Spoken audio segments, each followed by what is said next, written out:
Dear audience, so great to see that you're still with us. And for those just joining, a warm welcome to today's hospitality track. Let's take the next step in our journey through inspiring conversations and innovative ideas. With great pleasure, I welcome to the stage Ms. Kirsten Veld-Turkis, Associate Partner at Profit Germany, experts in business transformation. She has an inspiring lineup of luxury hoteliers who are making a real difference through their impact, value-creating impact. Kirsten, the stage is yours. Please introduce your distinguished panel. Why do we care? For one reason. There's only one Earth, and we only get one chance to save it. Earth's incredible biodiversity is in crisis. Species and their habitats are disappearing.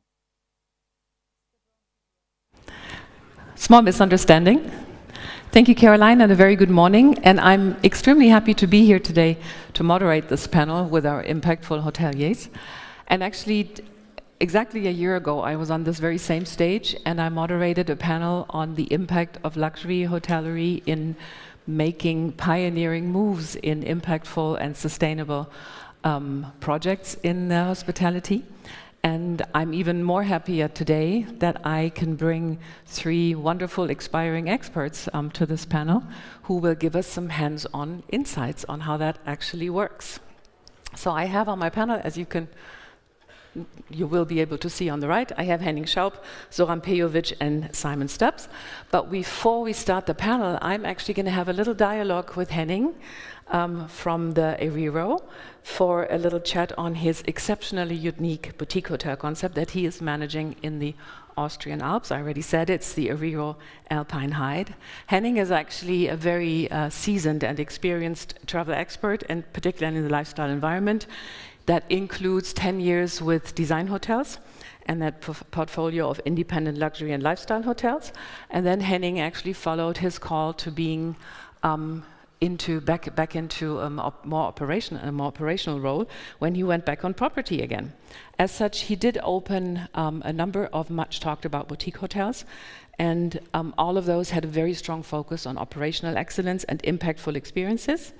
And while the ventures of the locations of his ventures couldn't be any more different, they have one thing in common, and we'll hear more about this in just a second, is that they are connected in spirit and philosophy, and they are off the beaten track passion projects in remote locations of exceptional beauty. And Henning, if I could just ask you to the stage. You want to take a seat here? Yes, good to have you. What an intro. Thank you. You have a mic here. Thanks. So hopefully we're going to see some pictures in the background of Eriro that are going to give you sort of a feel for what it's really all about. So Henning, you came to urban Berlin all the way from your Alpine Hide. That's right. And it's been a journey, I heard. Can you tell us a little more about where you are, the location, what you did since the opening? How long have you been there with Eriro? We've been open for 6 months now.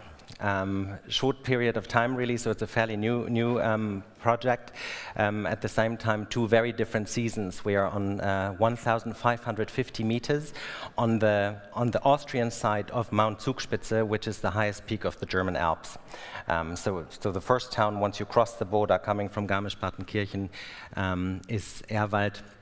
And we are up halfway the Zugspitze, so it's a very scenic but somewhat remote location, which makes travel to Berlin an exciting way from my everyday. Okay. Now, we've been talking before, and I learned a lot about the very special concept of Eriro. Not only it being a very small property, 9 keys only, if I remember correctly. Can you share a little bit about what makes the concept so special? I think there's a couple of very unique things coming together. First of all, of course, that's like you said, a very intimate product.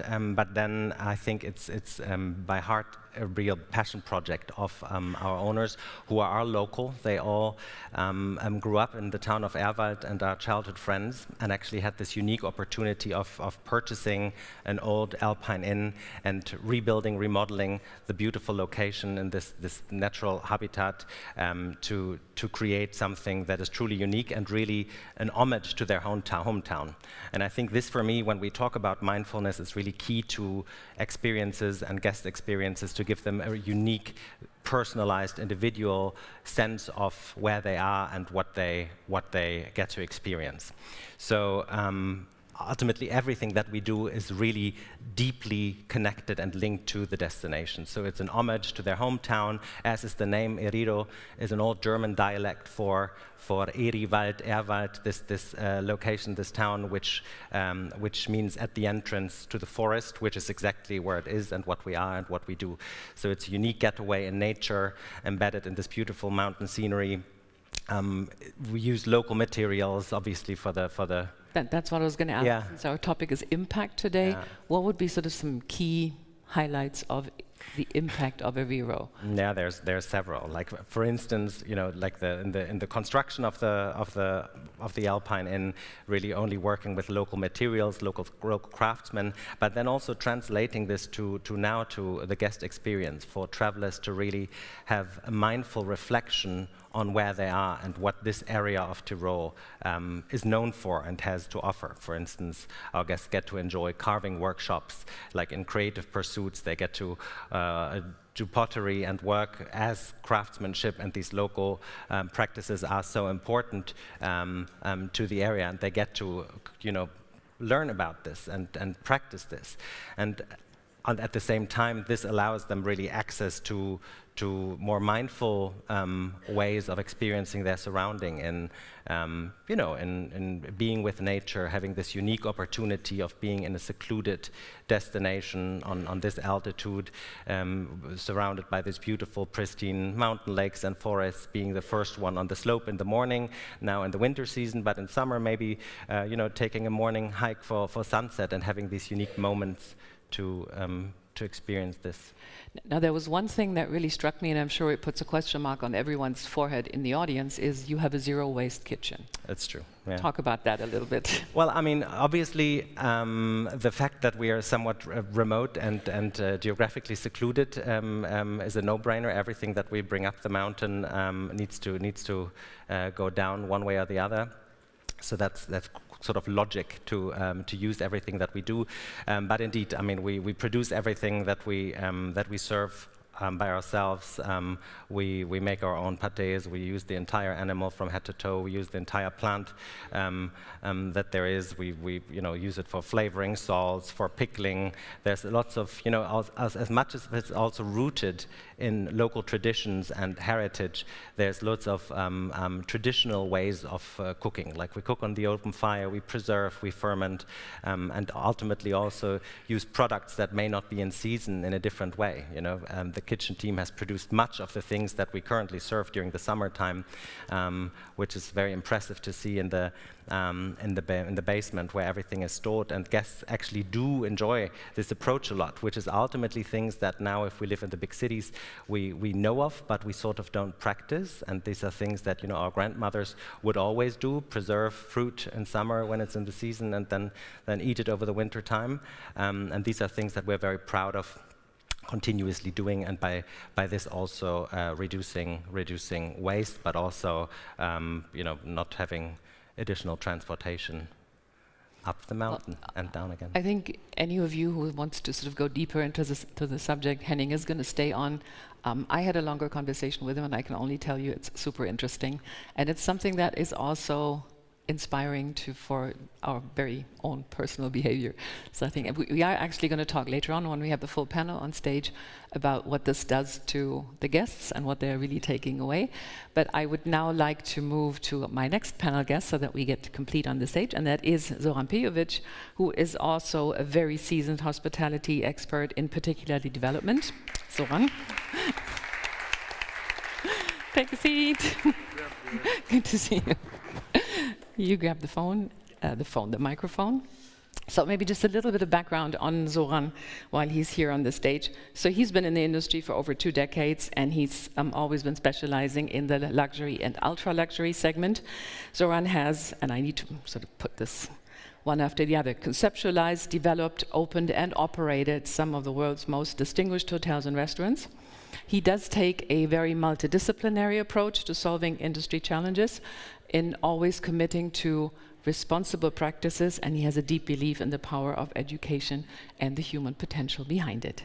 He is, in his current role, he's Chief Growth and Strategy Officer at Luzin Hotels and Villas in Croatia, where he oversees the strategic direction of the company's portfolio of properties on the Adriatic island of Vitality.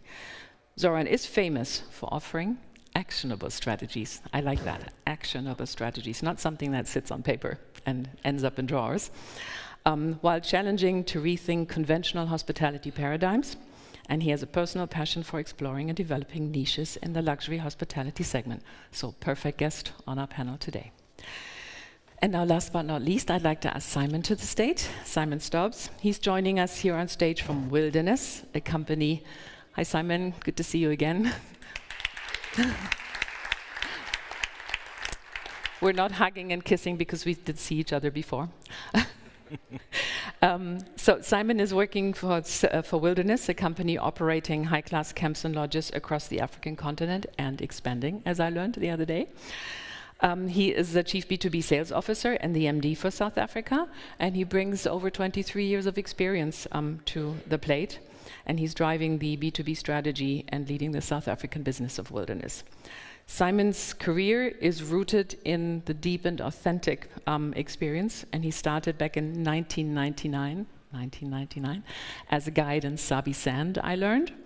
And that took him through the many African countries where Simon got his very strong passion for conservation tourism, with a particular focus on community empowerment. Actually, Simon has brought us a video, the one that started in the very beginning, which says more than any words that I could find about what Wilderness does. So please show the video.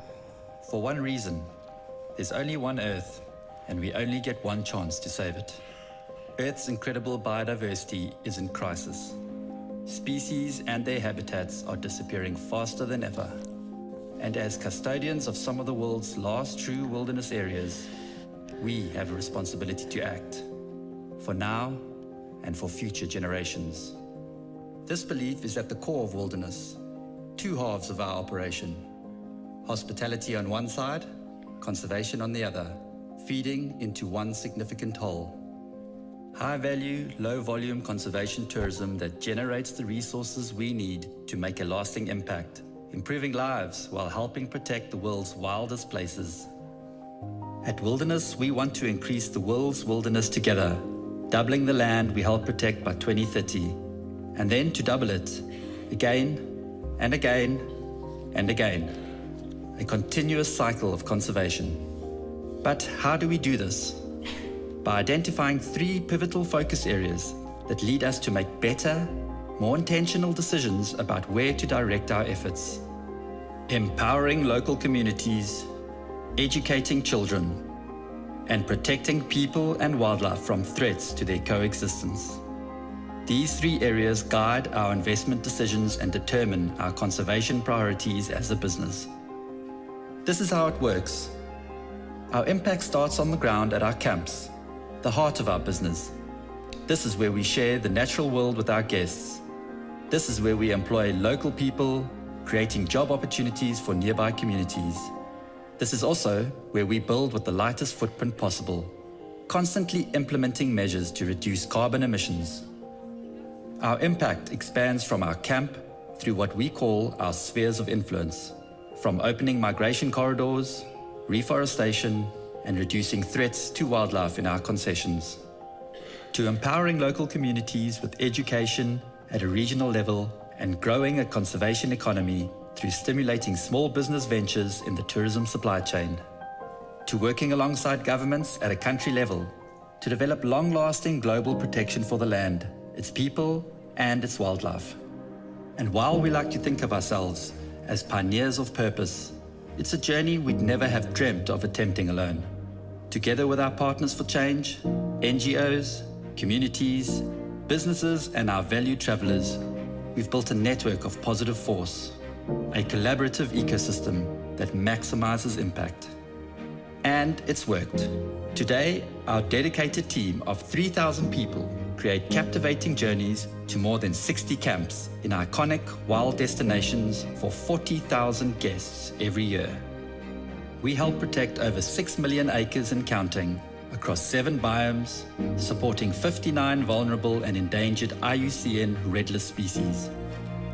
We've introduced more than 20,000 children to the joy and potential of the natural world and the significant role they have in protecting it. Our empowerment programs are working to support local communities that understand the value of ecotourism, and a more harmonious existence between people and animals has been created. But our work is never done. We are constantly measuring our success and making adjustments. It's a little something we refer to as the theory of change. We articulate the problem, identify the root cause, and carry out activities that solve them.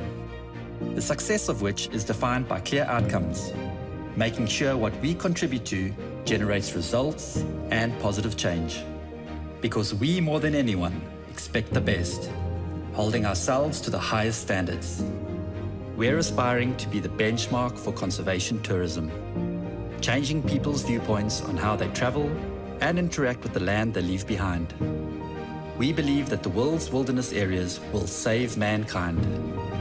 And because of that, we will always be committed to being pioneers of purpose.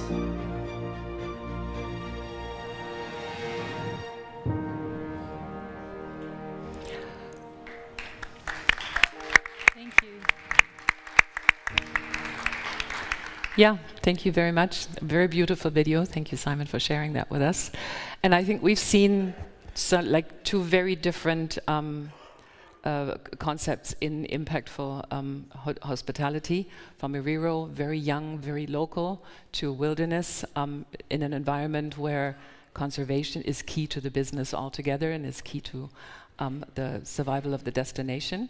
Now, what we decided was we're going to dive deeper into the guest experience later on, but we also wanted to talk a bit about the business rationale. Like, why does a company, an investor, decide to move into that impact conservation space and hospitality? And who would be a better person to answer that question than Eoghan? So what is it that's driving the investor choice and motivation?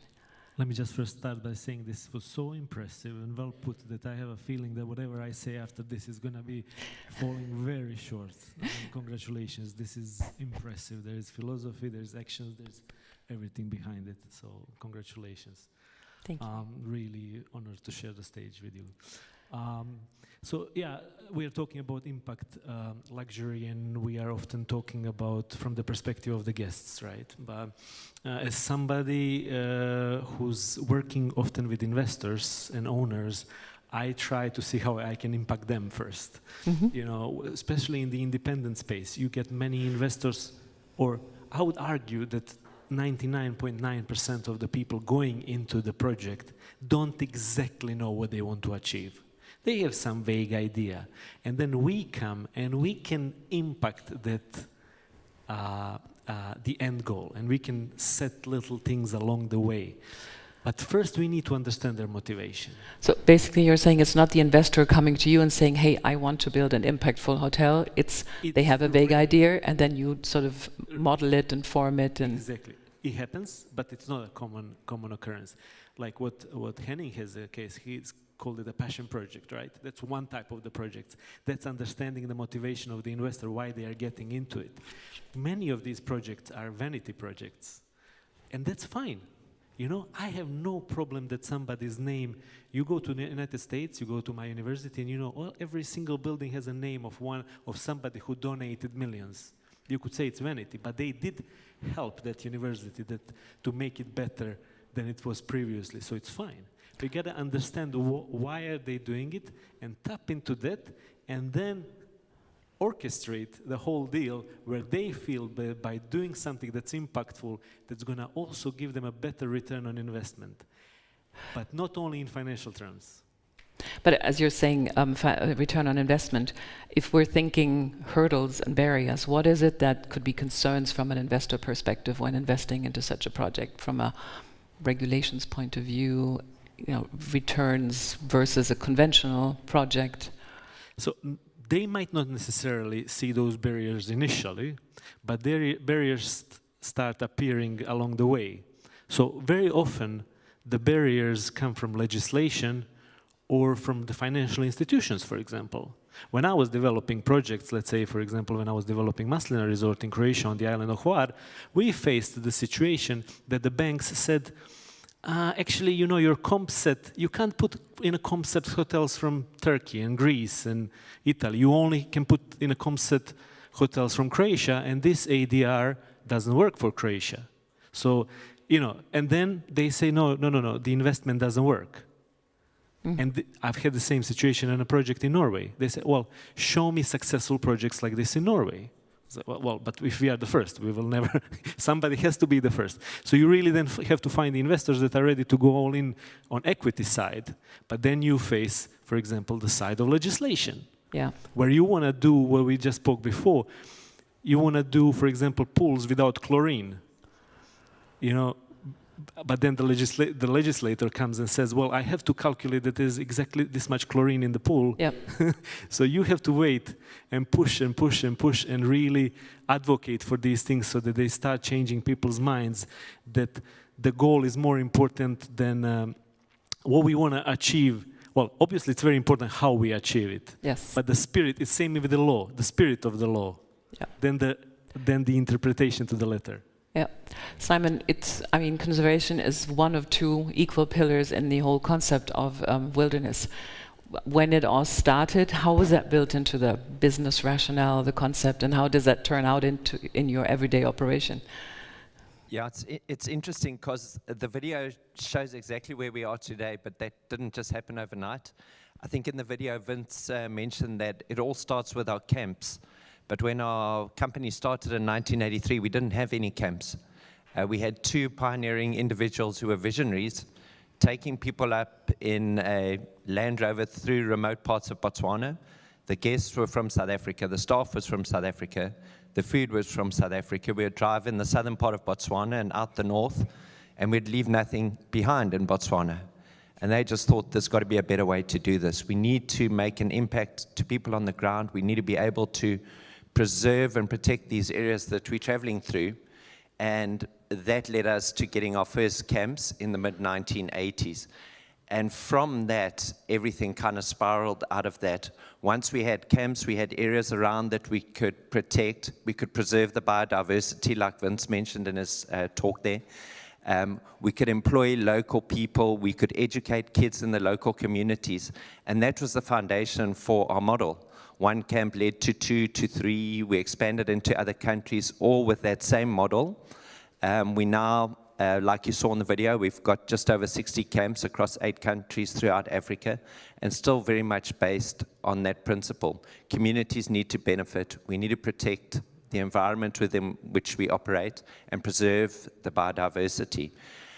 So that's where we've grown to where we are today. But I think there are probably 4 things that we have in the business that are at the forefront of this and what leads us to be so sustainable and have the impact we do. I think the first is that it needs to come from the top of the business. The 2 people who started our business, the founders, they drove that vision, that passion, and that remains in the business today. Sustainability has a seat on our company Exco, so there is a seat for sustainability on the Exco. Decisions are taken with sustainability and impact at the heart, so that's the first thing. The second thing is we need to have intent and a plan. I think there's so much that can happen in the sustainability and impact space, which is a bit haphazard, but we have a strategy and a plan around it. The third thing is you need to commit resources. It doesn't just happen. So across our business now, we've got 30 people whose sole role is sustainability and impact, and they're employed across 9 countries, although we're only operating across 8. We're looking at expanding. So we've got 30 individuals, which is 1%.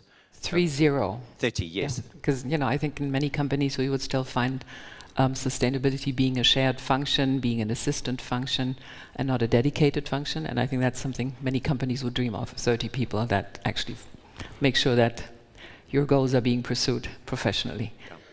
No, so that's a massive thing for us. And then the last thing is we have to measure what we do. A, so we can hold ourselves accountable, and B, so that others can also hold us to account. Because I think in the tourism space, we all know it, there's a lot of greenwashing, people saying they're doing good and they're not necessarily. So we have to be accountable for what we say we do. It's easy to measure a lot of the stuff. We can measure biodiversity, we can measure our emissions and all of that. But there's so much in this space. If you look at the staff, the sense of pride, an individual who now has a job because he can feed his kids, that pride, you can never measure that. And ultimately, it just boils down to wanting to do the right thing. And I think that's, for us, it's key. Just do the right thing. Eoghan, is impactful luxury hospitality, is that by nature a small boutique-y business because it can't be scaled and then it gets diluted, or is that something that can be expanded?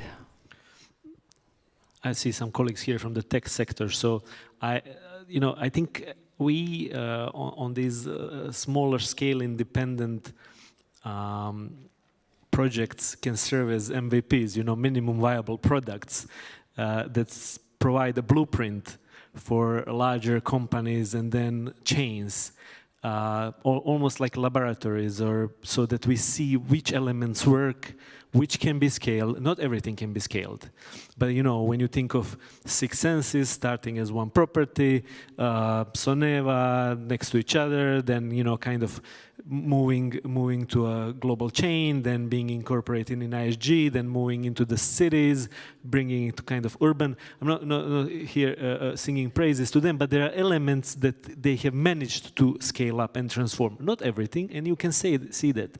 So I think it really, there has to be certain global standards, local approach, global standards where you can do these things. But it generally starts. So very often when you see Alila was acquired by Hyatt, it's like they were all, they start and they get acquired by the big players. What I hope always is that they take the best, what they found in those teams, to spread across the rest of the companies. But our job is here, okay, you guys have 60 camps, but still relatively independent or very independent company. There's 9 keys. I work for a company now in Croatia that has a bit more keys. We have around, 1,250 keys. But we can test certain things, see if it works, and then bring it out to the world and say this is the new model. When you say see if it works, and maybe that brings us to the guest perspective here, who would be, and I'm asking Henning that, who is a typical guest for a concept like yours, if there is even a typical guest? What is it that makes it work for a guest? Feeding from what Zoran's been saying, I fully agree. It's a unique opportunity at a small project as such to learn from guests and also engage with guests on a completely different level than larger properties could do.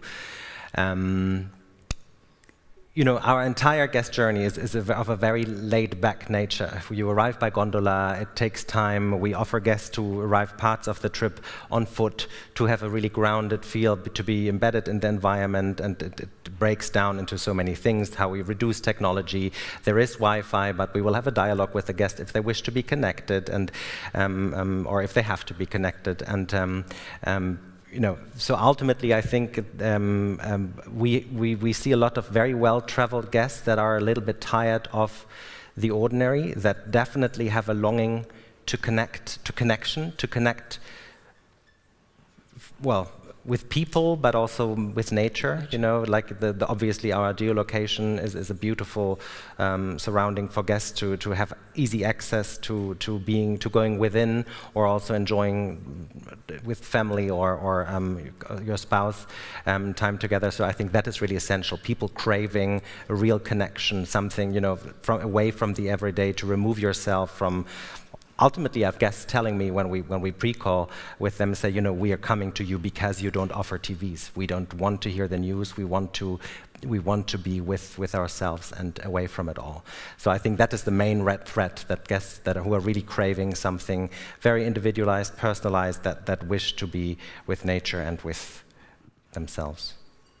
Perfect. And Simon, do you think, or do you know that the guests that are coming to Wilderness are actually making a conscious choice because they know about your concept and they consciously choose that for their holiday?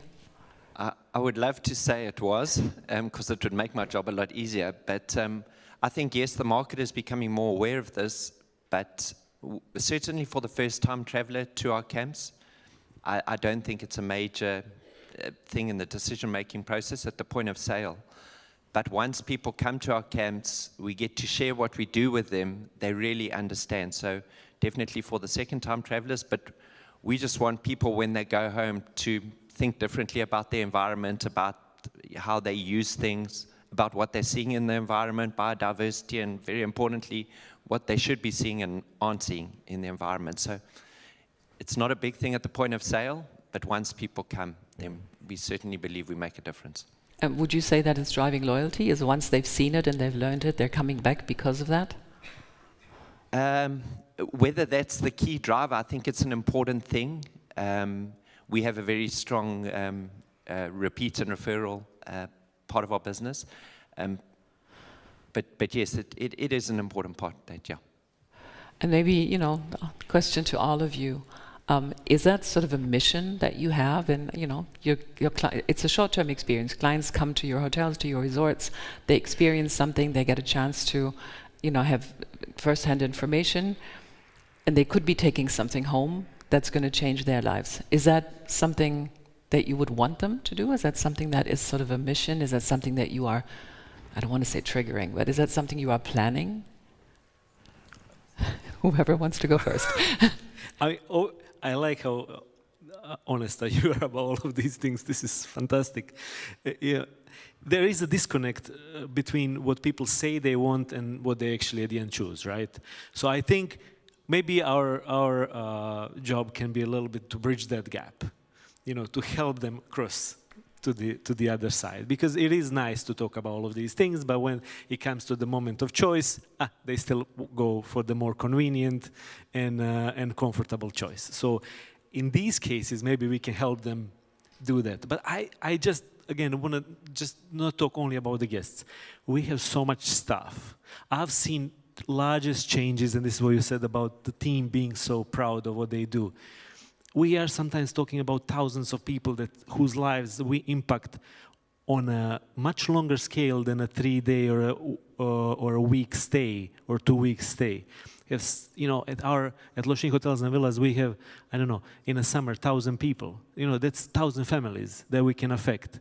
They can start changing the way they think. When we introduced first time at one of my previous projects the idea of no single-use plastic, and then when after a few months they came back and said that at home they're trying to fight with their parents to stop buying certain things, I was like, okay, we are doing something here.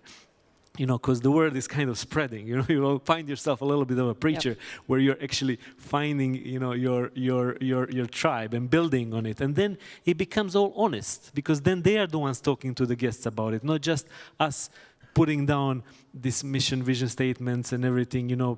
I love all of those things, and I think they're important. But when it comes ground up, that's when the real difference happens. But then that also means that your staff is very involved in this. I mean, we had that conversation that actually the people on property are ambassadors of the concepts, and they're so much closer to the guests probably than any of you. Well, you're not here. You're always in touch with your guests. But that's where maybe the impact is even bigger, because it's a people-to-people commitment. Definitely from our side, we get so many of our guests, in the booking process, they'll say they want a cultural experience when they're in camp. And the best cultural experience you can ever have is to just sit opposite a waiter at dinner, chat about their life, tell them about your life, and it's just informal dialogue between cultures, people around the world, and our staff are massively involved in all of that, yeah. Yeah, I'd like to go back to your question. If you ask if we triggered this to our guests, I would say 100% yes. Not in a dogmatic, educational way, but indeed inviting them to maybe question some habits and understand that Tyrol doesn't grow citrus fruit, so maybe I don't need to drink orange juice for breakfast, but maybe something more local, what is in season and what grows there. And I think there are so many touch points that we have and that we discuss with guests, that guests can take something away that they can implement at home. And even if they don't, as said, it's an option. But it's an option, and like to raise consciousness about it, I think is definitely something that in a concept of what we are in our niche of business is extremely crucial. And that's also what makes travel so beautiful, that you get to take something home and learn from something that you may or may not implement, that may or may not suit your everyday needs and requirements, but have something that hopefully impacts you and stays with you. Perfect. I think we could go on for much longer now. And I think this has been a very insightful conversation. We're actually at time. But I think, one thing that I'd sort of convey to the audience is, while we're hearing that the commitment towards, everyone says impact and sustainability are relevant, but acting on it is actually on a decrease currently. People are moving to other things that are more important. But hopefully from what we've heard today, the commitment of entrepreneurs, the commitment of people on the ground, the staff we heard, can help, particularly in the luxury space where we have a lot higher ratio of people per guest, can help push that forward. So, can I just add one sentence? I actually think in this industry we have a moral obligation to stay positive and optimistic, because there is so much doomsday around us, and people are talking about the world as if sometimes they hate the world. And I just say, why would you want to improve something that you hate? First, you have to love the world, and then you can improve it. And I think with these small cases, we can show to the world that it can be done and look in an optimistic way towards the future. Final last words. Thank you very much. So.